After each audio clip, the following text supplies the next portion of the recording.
วัสดีครับท่านผู้ชมเหรียญที่อยู่เบื้องหน้าท่านนี้คือเหรียญหลวงพ่อโชตินะครับ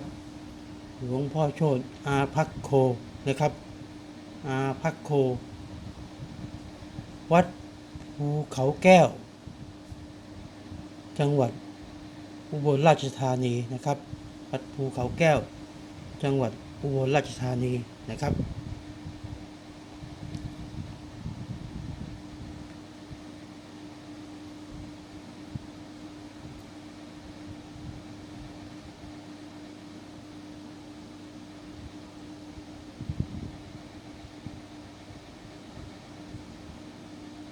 ด้านหลังนะครับ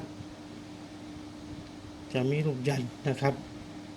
ยันแล้วก็มีคำว่าวัดภูเขาแก้วจังหวัดอุบลราชธานีนะครับ